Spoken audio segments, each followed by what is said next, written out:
Hey, it's Christi Friesen, and we're here with another chat time video. This time we're going to create something that is a little blast from the past. Now, what do I mean by that?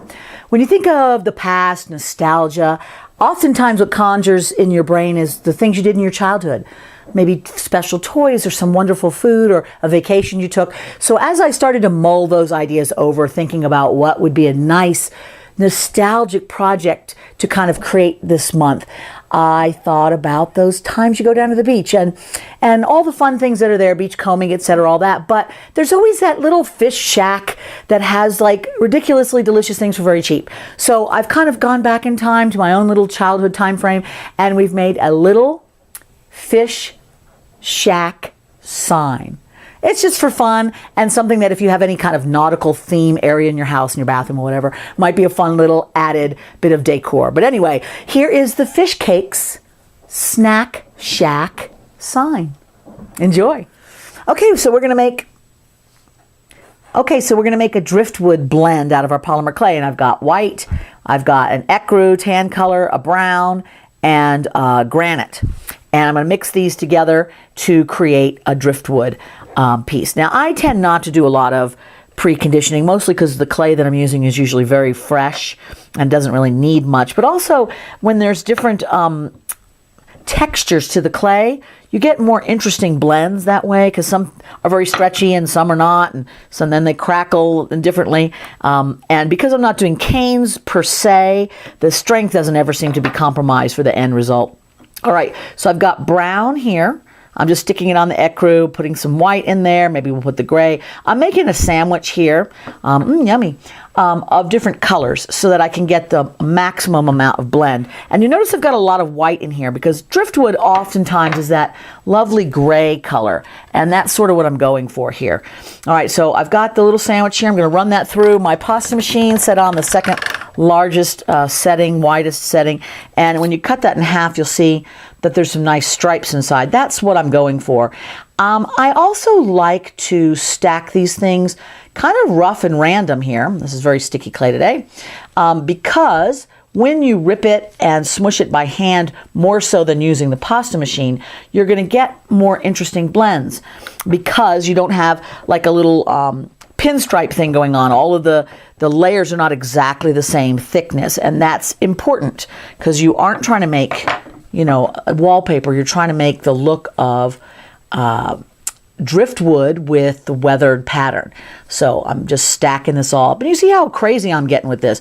I'm just ripping and smashing. That's good. Now I'm going to slice this open. Let's just see what we've got inside here. All right. So we've got a lot of stripes going on, a lot of speckles because our brown was much older than the other, so it was more crumbly and it didn't get conditioned, like I told you, which is good. That gives us variety. Your blend might look completely different because it all depends on the clay you're using, the proportion of clay.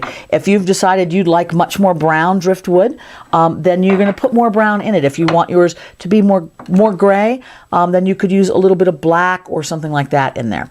All right, so now I have just rolled it again. I'm cutting and stacking because I'm going for these layers in here. I'm wanting sort of a striation to mimic the look of wood grain. Okay, so that's kind of what I'm doing because we're going to make a driftwood piece, like a frame out of driftwood, and we can do it almost like planks or we can do it like logs. I'm going to do a combination of the two. So, and then we're going to end up using chalks and things to accentuate that even more. But sort of this is what I'm going for. I want a little bit of stripe in there, but not too much. All right, so I feel like that's probably about what I want. I'm going to firm this up. So now I've got like a log of color. All right, if you go too much, you'll lose all your blend and it'll just be one homogeneous mess. If you don't go enough, you have a lot of individual clay colors, and I don't think that's the best look here. So now what we want to do is I want to trim this into slices because we're going to make plywood kind of out of this because I want to have a little bit of a board aspect here. And I don't mean board as in don't have anything I want to do, but board as in a plank of wood. And what I'm doing is I'm putting those together by hand. I'm not wanting to put this through the pasta machine at this point because that's going to smear those striations and more than I want. So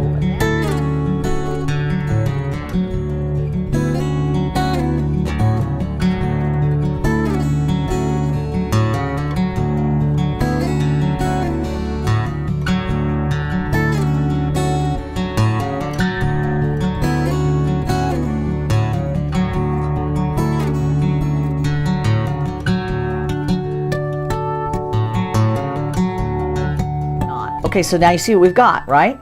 So now we want to try and make this have more of a wood feel to it. So I'm going to use a toothbrush, because then I can pull with my toothbrush and drag some color on the, not color, but texture on this. A very woodsy, planky kind of color. So let's do, keep saying color, I apologize. I haven't been drinking, I promise. So just this little texture on the surface with your brush is going to be really cool. Can you kind of see that a little bit? Okay, so now the fun part, we're going to come back with some of our pan pastels. Now, I like to use pan pastels a lot whenever I want something that is a chalky color. So here's some of the colors we're going to use, blacks and browns and grays. Any pastel will be fine. I mean, if you've got a box of colors like this, you know, you're going to have some grays and blacks and browns in there too. All you're going to do is just use a X-Acto knife or whatever to scrape off just a little of that powder and then brush it onto the surface. So it's really nice to use powders. One other thing too, I don't want that edge to be too perfect. So I'm going to come with my toothbrush, and kind of rough up those edges a bit. All right, that looks good. What I want it to look like is that at one time it was a nice flat plank and it's seen better days. Okay, so we got that. All right, so now if you're going to use like mica powders or whatever, you're going to have shine. So that's again why we're going to the chalk powders. Now bear with me here. I'm putting a bit of gray on there and then some brown, maybe just a little bit of black on the edge. I just want to get like a fun design there, and now I'm going to scrape through that a little bit more. Scrape, scrape, scrape.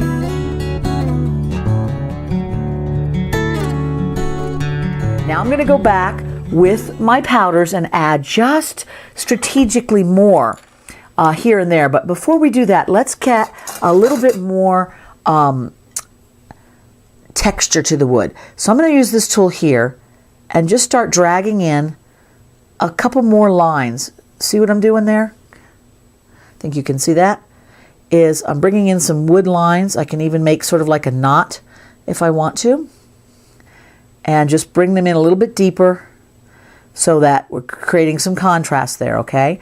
Now, because I don't want that to look too cartoony, just a couple of light strokes with that toothbrush again is going to minimize that. Now I can go to my powders and start accentuating just certain areas. Like if I want that to kind of stand out a lot, see I've got a little of that, got some darker brown up in here. We want some of that more chalky stuff. So see how you're doing that is now you're creating your own bit of weathering with the chalk. Hold that steady for a second so you can see. And in fact, let me bring it up closer, see if that'll focus. You kind of see how I've made the knot hole right here a little bit, and I've left it like this so that sort of accentuates that. I've got some of that pattern. Really looks like a nice plank now. So that will be fantastic. Now you can do planks for all four corners, or you can just use regular driftwood. And I'll show you the driftwood next, and then you can decide which one you like the best. A lot of the way we're going to make the driftwood is very similar to what we did with the plank. It's just a little bit more freeform. So I'm taking those scraps, although you can cut a new section out of your log. And see, I'm keeping them all with the lines going long ways, like they were. And I'm just kind of jamming those together because we had a couple of scraps here. And again, want to keep all the lines long, all right? So I'm squeezing it together, but again, making sure there's no crisscrossing any place. All right, so I'm not rolling this. I'm kind of squeezing, squishing. So sometimes I'm pushing it together. Sometimes I'm stretching it out to make kind of a bumpy, loggy looking piece of driftwood, right? And I really like the squeezing because that has a very natural feel to it. Now, because this is going to be part of a frame, I'm going to keep it fairly straight, and I'm going to keep it sort of pressed down a little bit. That look good? All right, so now let's do the same trick. We're going to take your brush. Now, this brush has got a lot of gunk on it now. The toothbrush has been full of chalk, but since it's the same chalk powder we're going to use, it's okay. And I'm just dragging it on here to make those woodsy striations. Now, you can also do the same thing with your tool, as we did before. Start adding in more of the lines so that we really get a woodsy feel to it. Again, if you want to have sort of a log where the knot hole where a branch was or something, that is great. And I'm just making these lines, just lengthy, long lines. All right, and again, go back over this with the brush. That will soften those lines so they don't look like you just put them in there, but look like they've been there all along. Now, instead of me putting a whole bunch of powder all over the whole thing and pulling it off, because we have a bit more structure going on there, we don't want to lose that. So I'm going to put some of this gray powder on first, and then come back with my brown, and I'm just going to build it up mostly with the powders this way. A little darker brown up here, maybe.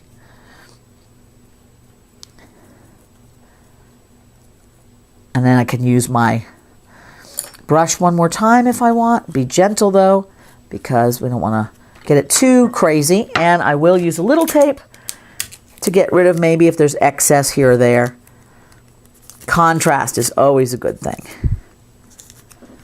So see what you've got? Now you've got a nice little piece of very driftwood look, and it's in the same color scheme as our plank. So they should go really nicely together. Now, now you can decide if you want, you know, all driftwood and one plank, how you want to assemble it, make all your different pieces, and then we'll put them together into the frame. I wanted to show you one other fun little thing when you're doing a piece of driftwood is you may want to have a branch, like part of one sticking out. So I've got my little wood bit here, just like we've done before. I'm going to take a tool and just push like a little hole in there, and then take just a little nubbin here and stick that in. Let's make that a little thinner so it really fits in there. All right, and then I'm going to take another little bit of clay, like a snake of clay, and elbow that around it. So see, I'm just making a little kind of a wedge here around it. So now what we'll want to do is we'll want to blend that in, because this needs to look like it's gone through the ocean for a while. And just shove that around in there. So it's got just a little sticking out piece. And then we'll use our powders, our chalks, to really accentuate that. Okay, so again, we've got our lines, and I'm going to soften that all up now with my brush. Keeping it away from that mostly. Now when we get back in with powders, I'll go with my darker color around this here. Maybe get a little bit of the light over the top of that. Now I can just brush it just a little bit. See how that makes it look like it's got a little bit, see if I can angle it for you. A little bit of a stump of a branch sticking out of there. Just a little. Let's refine that just a bit more. There we go.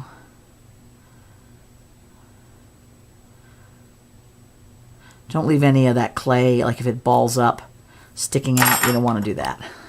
Let's get just a little bit more brown powder in there. There we go. And a little dab of tape.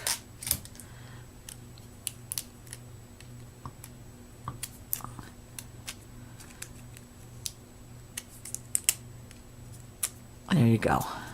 What do you think? You can see that little nub sticks out there, and that's just like a little branch that's broken off in the ocean. All right, almost ready to assemble.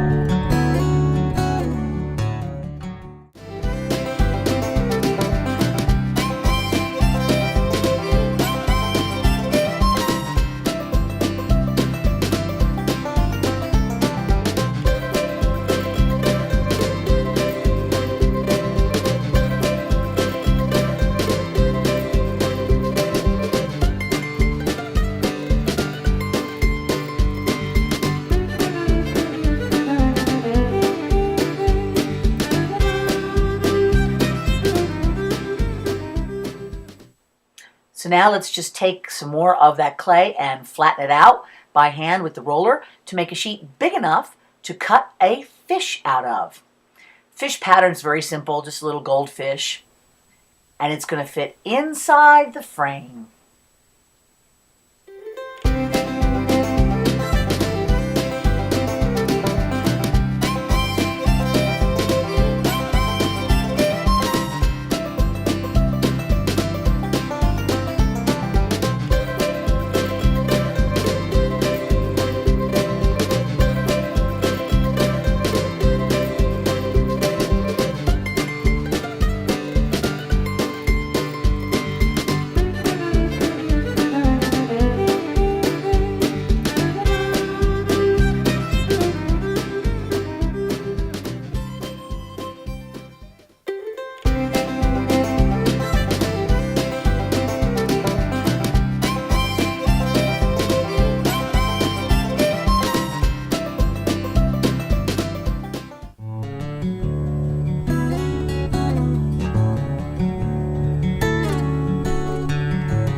Once the fish is done, use a tool to make little pokes where you want the nails to go to hammer it into the frame. Then take it off and make those holes complete with a needle tool. I also think we need a little oval type shape to add the amount that the fish cakes cost, right? So that's going to be done in the exact same way as we've done before, just a nice little oval shape.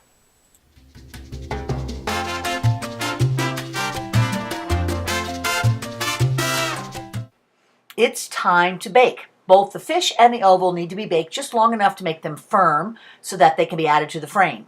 There's going to be little nails in it. We want them to stay nice and straight without getting smushed around the edges or without drooping in the center. So the baking is going to be just the usual. You preheat your oven with a thermometer inside so you know what's going on in there. Bake it on that tile to keep it flat. But the bake time is just going to be short, about 15 minutes or so, depending on the clay that you're using. Hey, let's add a seagull. Doesn't that seem like a good idea? I think seagull would be the perfect thing to add. We're just going to start with white clay. Roll out a little teeny ball. Oh, what's that? About the size of a blueberry or something. And turn it into a little bit of a teardrop shape. That's the body of your seagull. Easy peasy. Then we're just going to add a head, pinch out a beak, throw on a little teardrop wing, and add a bit of chalk powders. So here we go.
All that's left is to put a little seed bead in for the seagull's eyes.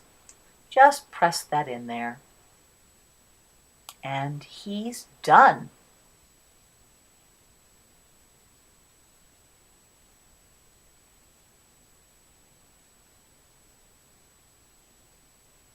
He's going to rest right up here on the edge of the sign. But for now, just set that aside. We're going to assemble everything else.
And now it's time to add just some holes at the tips of the boards so you'll have a way to hang it later on. Little pin through those holes, stab it right in the wall. Looking good so far, don't you think? All right, now we're just needing to put the lettering on the sign. I'm using just white acrylic paint. Then I've added just a little bit of water to make it very soupy, like a salad dressing consistency. And you just paint your letters on. I've chosen fish cakes, but you could do something else if you preferred. Let's roll!